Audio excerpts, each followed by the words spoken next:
So hey guys, you watching Nusrat Mishra. और यार कैसे हो तुम सब लोग? आई होप तुम्हारी प्रिपरेशन बहुत प्यारी चल रही होगी। ठीक है, धमाकेदार, खतरनाक, अच्छी खासी। ठीक है, तो यार फाइनली यार मेरे से ज़्यादा खुश कोई नहीं है। फाइनली ये सीरीज़ खत्म हो रही है। ठीक है, 3 वीडियोस की थी पर मेरे से बन नहीं रही थी। ठीक है, सबसे पहले हो गई थी अपनी केमिस्ट्री, मैथ्स और अब फिजिक्स। जिन्होंने नहीं देखी हो नीचे लिंक है, जाके देख लो। और आज की वीडियो यार फिजिक्स के ऊपर। ठीक है, मेरे से किसी ने बोला था भैया आप एक वीडियो बनाओ कि फिजिक्स को गर्लफ्रेंड कैसे बनाए। ठीक है, बहुत पहले, तो उसी के बाद मैंने सोचा ऐसी 3 वीडियो बना दूंगा। तो फाइनली फिजिक्स को कैसे गर्लफ्रेंड बनाए वीडियो आ गई है। ठीक है, तो यार देखो, मेरा जो सबसे फेवरेट सब्जेक्ट था पूरी जे प्रिपरेशन में वो था फिजिक्स। तो आज अपन उसी बारे में बात करने जा रहे हैं। ठीक है, और वीडियो थोड़ी सी लंबी हो जाए तो सुन लेना। ठीक है, तुम्हारे बेनिफिट के लिए कुछ अच्छा मिल जाएगा। ठीक है, नहीं मिले तो भी जहाँ तुम्हें लगे कुछ ऐसा तुम्हें पता चल रहा है, तुम्हें पता है ये सब चीज़ें, तो छोड़ देना वीडियो। ऐसे कोई टाइम वेस्ट करने की अपनी ज़रूरत नहीं है। और नीचे नोट्स की लिंक डिस्क्रिप्शन में पड़ी है और तुम वो जाके चेकआउट कर सकते हो। तो let's start the video without any time pass. ठीक है भैया, आप ठीक थे? आपने वीडियो नहीं अपलोड करी 10 दिन से, तो आई एम ऑल राइट यार। कहीं एक जगह बिजी था कहीं पर। ठीक है, आई एम सॉरी। और थोड़ा सा नेक्स्ट जो वीडियोस होंगी वो काफ़ी ज़्यादा इंटरेस्टिंग होगी, आई होप सो। ठीक है, अपने 10 के होने वाले हैं, नीचे 60 करीब कुछ बचे होंगे जब मैं शायद वीडियो बना रहा हूँ। तो कर दो 10 के, फिर आते हैं लाइव, तुमसे मिलते हैं सबसे 10 के फैमिली, 10 की आर्मी। तो स्टार्ट करते हैं यार वीडियो। आज की वीडियो फिजिक्स के ऊपर। और मैंने निकाल लिया अपने सामने कि फिजिक्स में कौन कौन से टॉपिक्स हैं तुम्हारे। और आज अपन डिस्कस करेंगे कि क्या क्या कैसे करना है, कॉन्कर कैसे करना है, कहाँ गलतियाँ होती हैं, और मैंने ऐसा क्या किया जो दूसरे लोग नहीं करते, या फिर तुमको फिजिक्स इतना टफ क्यों लगता है, मुझे क्यों नहीं लगा, या फिर फिजिक्स में कंसेप्ट कैसे क्लियर करने हैं, क्वेश्चन कैसे बनाने हैं। ठीक है, ये तुम्हें हर जगह मिल जाएगा कि कौन कौन सी चीज़ें आती हैं। ठीक है, मैं भी बता दूंगा अभी इस वीडियो में हर जगह, पर तुम्हें क्या करना अलग से चाहिए। ठीक है, कौन सी बुक कब करनी चाहिए, सिंगेज करूँ कि डीसी पांडे करूँ, कौन से चैप्टर के लिए कौन सी करनी है, तो यही है यार वीडियो। ठीक है, शुरू करते हैं। तो सबसे पहली जो अपनी आती है वो आती है फिजिक्स एंड मेजरमेंट। जब भी अपन पहली क्लास में आके बैठते हैं तो अपन को ये पढ़ाया जाता है। इससे पहले बेसिक मैथ सिखाई जाती है, पर इसके बाद फिर फिजिक्स एंड मेजरमेंट सिखाया जाता है। इसमें जो मेनली पार्ट होता है ना यार, वो होता है एरर वाला और तुम्हारे वर्नियर कैलिपर, स्क्रू गॉज और मेजरमेंट टेक्निक्स। ठीक है, मेजरली इसके अंदर वर्नियर कैलिपर, स्क्रू गॉज तुम भूल जाओगे, वो तुम्हें एंड में ही जाके समझ में आएगा। पर तुम्हें जो सबसे ज़्यादा ध्यान देने वाली बात है वो है तुम्हारी एरर। ठीक है, हर साल एक क्वेश्चन आता है। ठीक है, और इसमें आता है डायमेंशनल एनालिसिस। ठीक है, कुछ एडवांस्ड के क्वेश्चन, ठीक है, मैं खुद उससे बना के आया हूँ, डायमेंशनल एनालिसिस से। ठीक है, तो तुम डायमेंशन एनालिसिस लगा सकते हो। ऑप्शन, जैसे कोई भी क्वेश्चन में कुछ क्वांटिटी पूछी गई है तो उसके तुम्हें डायमेंशन पता है, तो नीचे वाले ऑप्शंस के डायमेंशन निकाल के उस पर टिक मार सकते हो। तो ये काफ़ी अच्छी टेक्निक होती है, काफ़ी सारे क्वेश्चन ऐसे सॉल्व हो जाते हैं।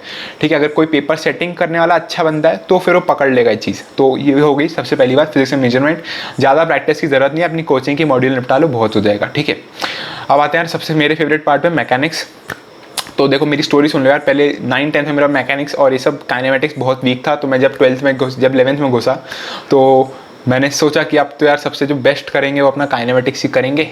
तो जब 11th में घुसा तो काइनेमेटिक्स में पूरी जी जान लगाई थी मैंने। जो 11th के बच्चे हैं उनको भी सेम एडवाइस दूंगा कि यार जितना अच्छा अपना मैकेनिक्स कर सकते हो ना उतना कर लो, तुम्हारी आगे की फिजिक्स की लाइफ बहुत अच्छी बीतेगी। ठीक है, किसी से भी पूछ लेना, जिनका फिजिक्स वीक होता है उनका मैकेनिक्स कहीं पे हिला हुआ रहता है थोड़ा बहुत। तो मैकेनिक्स अपने एक अच्छी पकड़ बना लेना। तो सबसे पहली बात करते हैं काइनेमेटिक्स की, बहुत ही सिंपल है। तुम रिलेटिव वेलोसिटी, प्रोजेक्टाइल मोशन, ये सब इसमें पढ़ते हो, और सबसे इंपॉर्टेंट होता है प्रोजेक्टाइल मोशन, सर्कुलर मोशन और रिलेटिव वेलोसिटी। ठीक है, तो ये हो गई। जल्दी से काइनेमेटिक्स की बात खत्म कर दी है। बुक्स में एंड में बता दूंगा मैकेनिक्स के पूरे में। बात कर लेते हैं लॉज ऑफ मोशन की। तो इस लॉज ऑफ मोशन में यार सूडो फोर्स सबसे ज़्यादा इंपॉर्टेंट है। ठीक है, और बेसिक एनएलएम। ठीक है, बेसिक।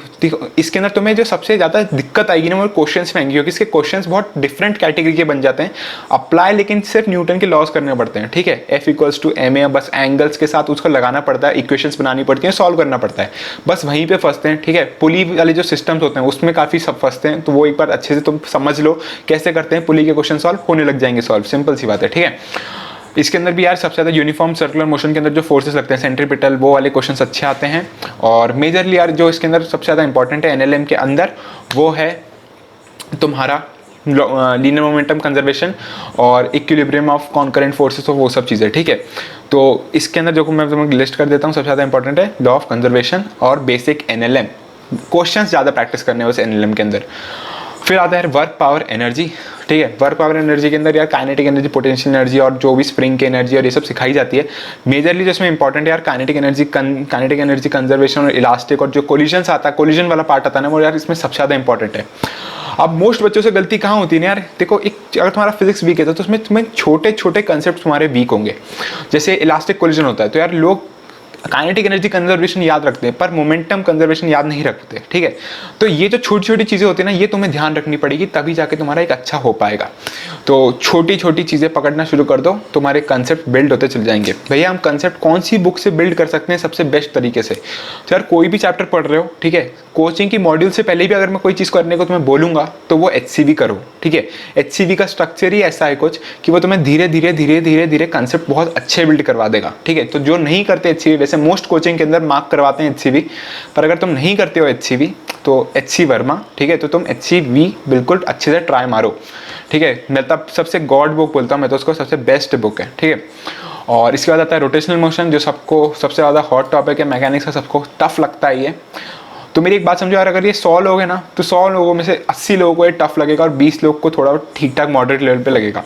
इसमें तो सबसे ज़्यादा मोस्ट इंपॉर्टेंट पार्ट है वो है मोमेंट ऑफ इनर्शिया, और जो स्टैंडर्ड क्वेश्चन आते हैं ना, कंबाइन रोलिंग, ठीक है, और सिंपल जो टॉर्क की इक्वेशंस होती हैं, टॉर्क से क्वेश्चन सॉल्व करना, कंजर्वेशन ऑफ मोमेंटम। तो अगर तुमने वर्क पावर एनर्जी तक अच्छे से NLM जो वाला मोशन है जिसके अंदर रोटेशनल मोशन नहीं हो रहा है, अगर तुमने वहाँ तक कंजर्वेशन मोमेंटम अच्छे से समझ लिया तो तुम इसके अंदर एंगुलर मोमेंटम, कंजर्वेशन कैसे लगता है सब समझ जाओगे आराम से, ठीक है। पर मोस्ट लोग की गलती क्या होती है वर्क पावर एनर्जी तक कि वो ढंग से समझ नहीं पाते हैं चीज़ें, इसलिए रोटेशनल मोशन बहुत टफ लगने लग जाता है और इसलिए छोड़ देते हैं। तो कोई अच्छा यूट्यूब चैनल अगर वहाँ से तुम्हें समझ में आ रहा है तो वो देखो, जैसे मैं जैसे NV सर अपने खुद के टाइम पे प्रेफर करता था, अब बहुत सारे चैनल आ गए तो वो देख सकते हो, अनअकैडमी देख सकते हो। और बुक सॉल्व करने की बात आती है यार, ठीक है, इसके बाद एक चैप्टर और है, ठीक है, फिर उसके बाद डिस्कस कर लेते हैं बुक्स। तो इसके बाद आता है ग्रेविटेशन, ठीक है। मोस्ट लोग को मैं बोल रहा हूँ यार ग्रेविटेशन ऐसा कुछ खास नहीं है, ठीक है, एक नॉर्मल एक हफ्ते का चैप्टर है, अगर तुम्हें ढंग से समझ में आ गया। मेन जो इसमें इंपॉर्टेंट है वो है एस्केप वेलोसिटी, बस खत्म, ठीक है। इसके अंदर मेजरली यार कोई भी अगर तुम्हें कुछ पूछेगा तो सबसे ज़्यादा जो टफ क्वेश्चन बनता है वो एक SHM का बनता है, जिसमें भी एक टनल बना देते हैं और उसके अंदर मतलब वो पार्टिकल SHM करेगा, उसकी वो निकालनी रहती है टाइम पीरियड। सबसे टफ ग्रेविटेशन का एप्लीकेशन वहीं पे आता है। और भी वैसे ग्रेविटेशन के अंदर तुम घुस सकते हो बहुत अंदर तक, बहुत टफ तक, जहाँ पे इलिप्स की इक्वेशंस यूज़ होती हैं, फिर वो सब चीज़ें होती हैं, पर इतना तुम्हें मेंस में तो नहीं पूछा जाएगा। एडवांस के लेवल पे थोड़ा पूछ लिया जा सकता है इसके ऊपर। और एस्केप वेलोसिटी की बढ़ाएंगे तो कौन सा प्रोजेक्ट है, कौन सा वो बनता है, डायरेक्टरी कौन सी बनती है, डायरेक्टरी इलिप्स कब बनती है, डायरेक्टरी ये सब कब बनती है, ये सब पूछा जाता है। तो ये सब तुम्हें पढ़ाया जाता है नॉर्मली और तुम्हें आ जाएगा समझ। इतनी ज़्यादा प्रैक्टिस की लेकिन ग्रेविटेशन में ज़रूरत नहीं है, तुम एक नॉर्मल डिसेंट प्रैक्टिस में भी अच्छा ग्रेविटेशन कर लोगे अपना। और बात कर लेते हैं properties and solids of liquids. तो इसके अंदर जनरली वो surface tension, viscosity, stress, strain और वो सब वाली जो चीज़ें आती है, अगर तुम स्कूल के हो तो तुम्हारे लिए वेल एंड गुड है, तुम NCERT पढ़ोगे तुम्हें समझ में आने लग जाएंगी चीज़ें। अगर तुम स्कूल के नहीं हो तब भी काफ़ी ज़्यादा सिंपल टॉपिक्स हैं, ऐसा कुछ ज़्यादा खास तुम्हें दिमाग नहीं दौड़ाना है इसमें, ठीक है। स्टोक्स लॉ बना हुआ है 6π/RV, याद रख लो, उसके ऊपर क्वेश्चन आएगा, सॉल्व करके बस आंसर लिखना रहता है। सरफेस टेंशन के ऊपर क्वेश्चन आता है, उसके भी फॉर्मूलेस हैं कि बबल है तो क्या होगा, अगर ड्रॉप है तो क्या होगा, ठीक है। तो बस तुम्हें वो सब याद रखना है और एक बार इसको ढंग से पढ़ लोगे तुम्हें समझ में आ जाएगा। इसके बाद आते हैं यार अपन सबसे इसके जो मेन जो इसके बाद आता है टॉपिक जो कि काफ़ी ज़्यादा मतलब पूरे फिजिक्स में सबसे ईजीएस्ट बोलते हैं अपन इसको, जो हीट वाला जो टॉपिक होता है, हीट एंड थर्मोडायनेमिक्स वाला। तो इसके अंदर जो है सबसे पहले आता है सबसे पहले आती है कैलोरीमेट्री। तो कैलोरीमेट्री का क्वेश्चन कभी कभार पूछ लेते हैं, वो कभी कभार नहीं पूछते हैं, तो ऐसा मतलब सीख लो। काफ़ी सिंपल है कि कौन से टेम्परेचर पे आके वो कंबाइंड मिक्सचर होगा, कितना आइस रहेगा, कितना वाटर रहेगा, काफ़ी सिंपल होता है ये। इसमें इतना ध्यान देने की मतलब इतना प्रैक्टिस करने की ज़रूरत नहीं है। उसके बाद आता है थर्मोडायनेमिक्स। थर्मोडायनेमिक्स तुम केमिस्ट्री में पढ़ते हो, फिजिक्स में ही पढ़ते हो। इस थर्मोडायनेमिक्स में सबसे ज़्यादा जो इंपॉर्टेंट पार्ट है वो है कार्नोट इंजन है और उसकी एफिशिएंसी, इसके ऊपर क्वेश्चन ज़्यादा पूछते हैं बस। थर्मोडायनेमिक्स और इतना कोई रिवर्सिबल इरिवर्सिबल प्रोसेस तुम कंसेप्ट समझ सकते हो, पर वो कार्नोट इंजन को ही पकड़ लेंगे इसमें, और कुछ नहीं पकड़ते, पता नहीं क्यों ऐसा क्यों है। फिर आता है काइनेटिक थ्योरी ऑफ गैसेस, ये भी तुम केमिस्ट्री में पढ़ते हो, ये भी तुम फिजिक्स में पढ़ते हो, और इसमें भी कोई इतना डिग्री ऑफ फ्रीडम से कैसे वो एनर्जी ट्रांसफर होती है, इतना कुछ मतलब तुम HCV अगर इसकी लगा लोगे ना तो एक अच्छे लेवल पर तुम पहुँच जाते हो। जो इसके बाद आता है ना वो टॉपिक, वो कंडक्शन वाला, कन्वेंशन वाला, ठीक है, वो सब जो टॉपिक्स आते हैं, एब्जॉर्प्शन की इक्वेशंस, रेडिएशन, प्लैंक की कौन सी, प्लैंक ने क्या बोला था रेडिएशन के ऊपर, वो सब, ब्लैक बॉडी रेडिएशन, फिर कंडक्शन थ्रू रॉड, वो जो भी फॉर्मूलेस आते हैं ना कंडक्शंस वाले, जिसके ऊपर वो काफ़ी ज़्यादा इंपॉर्टेंट है, ठीक है, जिसके अंदर वो सबसे ज़्यादा इंपॉर्टेंट है पूरे हीट के अंदर, ठीक है, उससे तुम्हें क्वेश्चन पूछा जाएगा। और Newton's law of cooling, that's it. बस बुक्स की बात कर लेते हैं और अब मैं, ठीक है, मैकेनिक्स अपना निपटा तो नहीं, मैकेनिक्स और हीट दोनों कवर हो गया। अब जैसे यार देखो मैकेनिक्स है मेरा, ठीक है, एक अच्छे लेवल का है, ठीक है, मुझे उसमें ज़्यादा प्रैक्टिस की ज़रूरत नहीं है, तो मैं उसके लिए डीसीपी के सब्जेक्टिव क्वेश्चन कर लूँगा जिससे मुझे कुछ नया सीखने को मिल जाए, फिर कुछ अच्छा सीखने को मिल जाए, बस, ठीक है। अगर मेरा हीट है, अब मेरा हीट क्लियर नहीं हुआ है दिमाग में, तो मैं उसका सिंगेज की ऑब्जेक्टिव क्वेश्चन भी कर लूँगा, बस यही है क्वेश्चन, यही है डिफरेंस, ठीक है। अगर तुम्हें कोई कंसेप्ट अच्छे से क्लियर हो गया है तो तुम उसके लिए डीसीपी के सब्जेक्टिव ट्राई कर लो, सब्जेक्ट डीसीपी कर लो, क्योंकि उसमें कम क्वेश्चन है। अगर तुम्हें क्लियर नहीं हुई हैं चीज़ें तो तुम सिंगेज के थ्रू जाओ, सिंगेज में। और सिंगेज की एक चीज़ याद रखना यार, सिंगेज में जो शुरुआत के सब्जेक्टिव है ना, उन पे डायरेक्ट जाके हिट मत मारना, ठीक है। सबसे पहले ऑब्जेक्टिव करो, उसके बाद फिर दूसरी चीज़ों पे जाओ, ठीक है, ओके, दैट इज़ गुड। अब इसके बाद आता है वेव्स। तो सबसे पहले आता है ऑसिलेशंस एंड वेव्स, इसमें तुम सिंपल हार्मोनिक मोशन ये सब सीखते हो। सिंपल हार्मोनिक मोशन भी मोस्ट लोगों का हो जाता है क्लियर, इतना ज़्यादा कोई टफ नहीं पड़ता है। और इसके बाद आता है वेव मोशन, और उसके बाद आता है साउंड की जो भी वेव्स होती हैं। सबसे ज़्यादा इंपॉर्टेंट है इसमें ड्रॉपलर effect, standing waves, that's it, ठीक है, बस स्टैंडिंग वेव्स, ड्रॉपलर इफेक्ट अच्छे से कर लो। और एक एनर्जी वाला टॉपिक होता है वेव के अंदर, कि वेव जब ट्रांसमिट होती है तो उसकी एनर्जी कैसे प्रोपोगेट होती है, वो फॉर्मूला होता है वो, तो वो मैंने फिजिक्स वाला से शायद समझा था, तो वो तुम देख सकते हो, वो भी काफ़ी थोड़ा बहुत इंपॉर्टेंट होता है, कभी कभार पूछ लेते हैं, पर मोस्टली तुम पुराने क्वेश्चन उठा के देख लो, स्टैंडिंग वेव, डॉपलर इफेक्ट, बस। और एसएचएम, ठीक है, एसएचएम पे एक क्वेश्चन कभी कभार पूछ लेते हैं, काफ़ी ईजी होता है, इतना कुछ खास नहीं होता। जो एडवांस के क्वेश्चन बनते हैं वो काफ़ी अच्छे लेवल के बनते हैं, बस। तो यहाँ होता है अपना 11th ख़त्म, ठीक है भैया। परसेंटेज बताओ कि क्या होता है फिजिक्स का 11th वर्सेस 12th। तो ऐसा 60-40 मान लो, 60 12th होता है, 40 11th होता है, 50-50 होता है एक तरीके से, क्योंकि 12th के अंदर 11th के कुछ कंसेप्ट लग जाते हैं, तो 50-50 होता है, पर 60-40 होता है, ठीक है। थोड़ा 12th ज़्यादा पूछा जाता है, स्पेशली अब जो अपन बात करने जा रहे हैं उसके पे, ठीक है। इलेक्ट्रोस्टैटिक्स हो गया।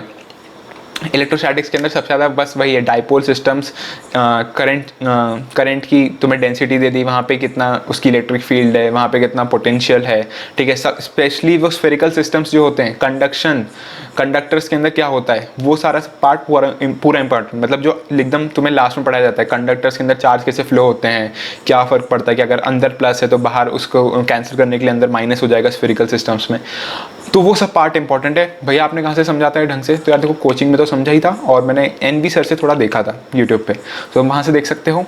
और प्रैक्टिस कहीं से भी कर लो, सिंगेज डीसीपी, ठीक है, अकॉर्डिंग टू योर लेवल। सबसे पहले कोचिंग, उसके बाद एचसीवी, उसके बाद फिर तुम कोई बुक लगती है तो वो कर सकते हो, ठीक है, पर एचसीवी कर लेना भाई, ठीक है।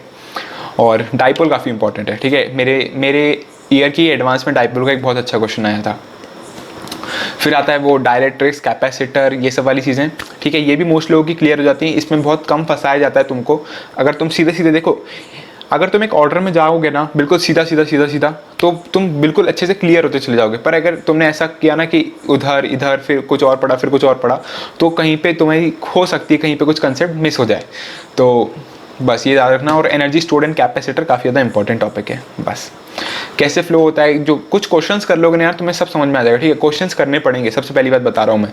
एचसीवी के शुरुआत के 10 चैप्टर के जो भी होते हैं अपने 12 फिजिक्स के, मेरे से क्वेश्चन नहीं बनते थे, सॉल्यूशन डाउनलोड करके सीखता था कैसे होते हैं, ठीक है। तो जिनको भी ये रहता है ना कि भैया हमसे क्वेश्चन नहीं होते, हम क्या करें, तो यार सॉल्यूशन डाउनलोड करो, सीखो कैसे कर रहा है वो इंसान, अपन को भी वैसे करना है, अपन ने क्या गलती कर दी, बस दैट्स इट, ठीक है।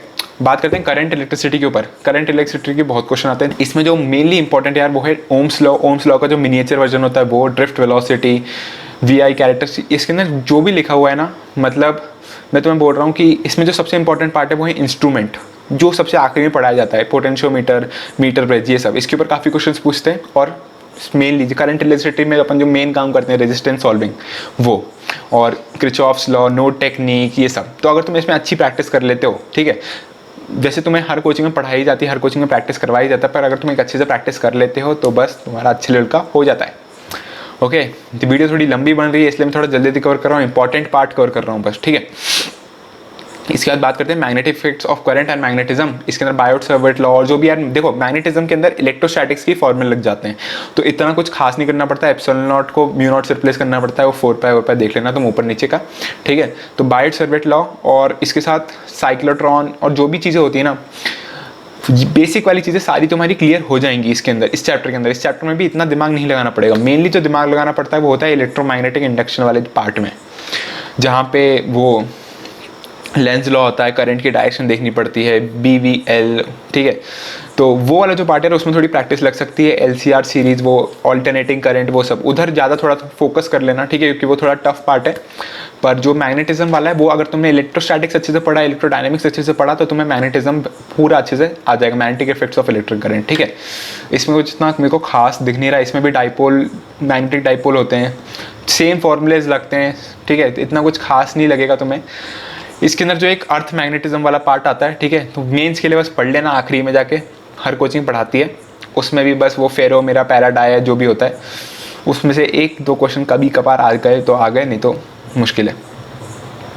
और इसके बाद आता है फिर इलेक्ट्रोमैग्नेटिक वेव्स। इसको एनसीईआरटी से रीड मार लेना एक बार, ठीक है, बस वो एक देख लेना कि कौन सी वेवलेंथ, कौन सी फ्रीक्वेंसी पे क्या होता है, माइक्रोवेव कितने पे होती है, इलेक्ट्रोमैग्नेटिक वेव कब पे होती है, गामा वेव किस पे होती है, ठीक है, ये काफ़ी ज़्यादा पूछा जाता है। तो इसके बाद बात करते हैं ऑप्टिक्स की। ऑप्टिक्स के अंदर यार देखो, सबसे ज़्यादा इंपॉर्टेंट है YDSC, ठीक है, मतलब मैं पूरे ऑप्टिक्स की कम्युनिटिव बात कर रहा हूँ। सबसे ज़्यादा इंपॉर्टेंट है YDSC, उसके बाद आता है डिफ्रैक्शन, और जो भी प्रिज्म के फॉर्मूले हो गए, ठीक है, तुम एक बार पढ़ लोगे तो समझ में आ जाएगा। YDSC सबसे ज़्यादा इंपॉर्टेंट है इसके अंदर। और मिरर के, जो मिरर में अगर कोई मूव कर रहा है, ठीक है, जो स्फेरिकल मिरर्स में मूविंग होते हैं, स्फेरिकल मिरर्स में तो मूविंग तुम्हें बहुत कम पूछेंगे, पर प्लेन मिरर में मूविंग वाली चीज़ें काफ़ी पूछ ली जाएँ, ठीक है। और मेनली YDSC का एक क्वेश्चन पक्का आ जाएगा, डैम श्योर, ठीक है। और ब्रेविस्टर्स लॉ, पोलराइजेशन, इसके जैसे वो एक फॉर्मूले है, सिंपल इतना कुछ खास तुम्हें तकलीफ नहीं देगी। वो reflection circular mirror formula 10th में पढ़ते हैं अपन, वही यहाँ पे भी यूज़ करना पड़ेगा। 2, 3, 4 मिरर बना कर दे दिए, तो एक से इमेज बनाओ, फिर उससे दूसरी इमेज बनाओ, फिर कौन से डिस्टेंस पे होगा, ठीक है। और एक वो वाले जो क्वेश्चंस होते हैं कि मिरर है, ऊपर हाइट पे कुछ ऑब्जेक्ट है, तो नीचे कितनी हाइट पे होगा, इसका करेक्ट मुझे वो याद नहीं आ रहा है टर्म, पर ये वाले जो क्वेश्चंस होते हैं ना, ये भी पूछे जाते हैं और ये भी काफ़ी ज़्यादा इंपॉर्टेंट होते हैं। बस इस पर प्रैक्टिस जितनी कर लोगे, तुम कोई भी टॉपिक पढ़ाया जा रहा है तो उस पर प्रैक्टिस अच्छी कर लो, दैट्स इट, बस अच्छा हो जाएगा वो तुम्हारा टॉपिक। अच्छे से बस पढ़ लो कहीं से, यूट्यूब से, अगर क्लासेस में कंसेप्ट क्लियर नहीं हुए तो कहीं अच्छी जगह से पढ़ लो और बस क्लियर कर लो। इसके बाद आता है मॉडर्न फिजिक्स, ठीक है। मॉडर्न फिजिक्स के अंदर यार देखो, इतना तुम्हें इफर्ट नहीं डालना पड़ेगा। सबसे ज़्यादा इफर्ट अगर मैं तुम्हें बताऊं कहाँ डालना पड़ेगा, तुम्हें एक मैकेनिक्स में डालना पड़ेगा और एक इलेक्ट्रिक इफेक्ट्स और मैग्नेटिक इफेक्ट्स। इलेक्ट्रिक इफेक्ट्स अच्छा कर लिया, इलेक्ट्रिक वाला पार्ट अच्छा कर लिया तो मैग्नेटिक अपने आप अच्छा हो जाएगा, ठीक है। तो बस यही 2 पार्ट हैं। और मॉडर्न फिजिक्स में तुम्हें थ्योरी है ज़्यादा, ठीक है, इतना कुछ ज़्यादा तुम्हें लगेगा नहीं। बस एक बार वो बाइंडिंग एनर्जी और जो थोड़ा कोलिजन वाला पार्ट आता है जहाँ पे इलेक्ट्रॉन और वो होता है कोलिजन, वो वाला देख लेना। और जो थोड़ा बहुत फिजिक्स का एटॉमिक स्ट्रक्चर है वो थोड़ा केमिस्ट्री में पढ़ाया जाता है, तो तुम्हें थोड़ा यहाँ पे डिफिकल्टी इतनी नहीं आती। डी ब्रॉगलाइल की वेवलेंथ ये सब कई बार पूछ ली जाती है, डेविसन जर्मर एक्सपेरिमेंट, बस इतना कुछ, बस इतना सफिशिएंट होता है। और इससे ज़्यादा कुछ खास पूछा भी नहीं जाता है उधर, स्पेशली मेंस में। एडवांस के लिए थोड़ा बहुत ज़्यादा पूछ लें, थोड़ा बहुत इसका थोड़ा हायर लेवल पूछ लें बस, ठीक है। कंसेप्ट्स तो इतने ही रहते हैं जितने इसमें लिखे हुए हैं।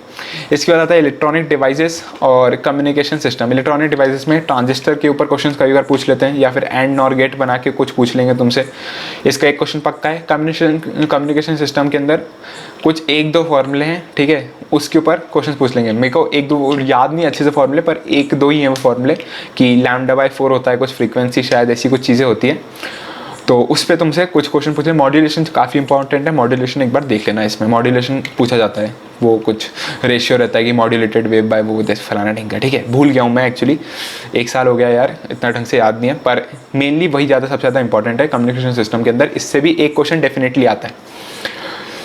और कुछ मैंने छोड़ा है क्या? नहीं। तो देखो, सबसे ज़्यादा तुम्हें किसी 3 चीज़ों पे ध्यान देना है। सबसे पहला है, सबसे प्रायोरिटी वाला है मैकेनिक्स, सबसे उसके बाद आता है अपना इलेक्ट्रो वाला पार्ट। इलेक्ट्रो को मैकेनिक्स के ऊपर ही रख दो, पर मैं उसको मैकेनिक्स को इसलिए ऊपर रखता हूँ क्योंकि मैकेनिक्स अप्लाई करना पड़ता है कई बार इलेक्ट्रिक वाली चीज़ों में, इलेक्ट्रोस्टैटिक्स, इलेक्ट्रोडायनेमिक्स, वो पूरा इलेक्ट्रिक वाला पार्ट, ठीक है, इलेक्ट्रिक मैग्नेटिक वाला पार्ट प्लस। और तीसरा है ऑप्टिक्स, ठीक है, बस दैट्स इट, बस, ठीक है। और क्वेश्चंस की बात कर ले यार, तो क्वेश्चंस मतलब जो मैंने बताया ना, एरर का एक क्वेश्चन आ जाएगा, कम्युनिकेशन सिस्टम का एक क्वेश्चन आएगा, सेमीकंडक्टर का एक क्वेश्चन आएगा, करंट, इलेक्ट्रिसिटी, कैपेसिटर, इन सबको मिला के ज़्यादा क्वेश्चन आएंगे, 10 करीब क्वेश्चन आएंगे पूरे इलेक्ट्रिक और मैग्नेटिक पार्ट को मिला के। 10 तो नहीं, पर हाँ मतलब जैसे अगर इसमें 3 + 1 + 1 5 हो गए, 2 +, हाँ मतलब उसी के आसपास 10 के आसपास क्वेश्चन आते हैं। तो इलेक्ट्रिक प्लस मैग्नेटिक वाला पार्ट काफ़ी ज़्यादा इंपॉर्टेंट प्ले करता है रोल, ठीक है। तो यही होती आ रही है वीडियो एंड, ठीक है। आई होप तुम सबको मज़ा आया होगा वीडियो सुनने में, थोड़ी सी अजीब लगी होगी, ठीक है। बहुत दिनों बाद मैं शूट कर रहा हूँ तो बोलने में थोड़ी बहुत ऐसी दिक्कत सी आ रही है, पर ठीक है। आई होप तुम्हें मज़ा आएगा वीडियो देखने में। और नीचे से देख लेना नोट्स, भैया नोट सफिशिएंट है क्या, तो सफिशिएंट यार कुछ भी नहीं है, ठीक है। तुम एक बार इसको ट्राई मार लेना। मेनली इंपॉर्टेंट है यार इसमें क्वेश्चंस जो मैंने डाले हुए हैं, ठीक है। जो क्वेश्चंस हैं वो ज़्यादा इंपॉर्टेंट है थ्योरी से, क्योंकि तुम्हें थ्योरी हर जगह मिल जाएगी, क्वेश्चंस शायद नहीं मिले। तो क्वेश्चंस देख लेना एक बार बस, और सब तो बढ़िया ही है और अच्छी तैयारी चल रही होगी तुम सबकी। इसके बाद अपन थोड़ा पढ़ाई से हटेंगे, ठीक है। बहुत हो गए 10 के सब्सक्राइबर्स के, तो अपन थोड़ा कॉलेज स्टफ कवर करेंगे। कुछ मेरे दोस्तों को भी वीडियो में आना है तो उनके साथ भी थोड़ी बहुत ऐसे फ़न करेंगे, मस्ती करेंगे। और बताओ तुम लोग और क्या कर सकते हैं, ठीक है। अपने दोस्तों को, मैं अपने जो रुड़की के फ्रेंड्स हैं उनका इंटरव्यू लूँ क्या, फिर कुछ ऐसा करना है क्या, तो बताओ मुझे कमेंट सेक्शन में। और कैसी लगी वीडियो भी बता देना, और कुछ सजेशन हो तो नीचे कमेंट बॉक्स में रेडी है, ठीक है, डालने के लिए। कुछ भी अच्छा लगे तो वो भी बता देना। Let's end this video. और हमेशा की तरह यार मेहनत करते रहो, छीनते रहो, ठीक है। मेहनत करो, जितनी मेहनत करोगे उतना तुम्हें रिजल्ट्स अच्छे आएंगे। अभी मेरे से एक बच्चा पूछ रहा था भैया मेरी किस्मत बेकार है, तो यार देखो किस्मत उसी का साथ देगी जो मेहनत करेगा, ठीक है। तो मेहनत करते रहो, बस करते रहो करते रहो करते रहो बस। Okay that's it. तो मज़े करो, मेहनत करो, कहर मचाओ, आग लगाओ, बस that's it. Let it go, make my body go. Make our bodies higher and higher.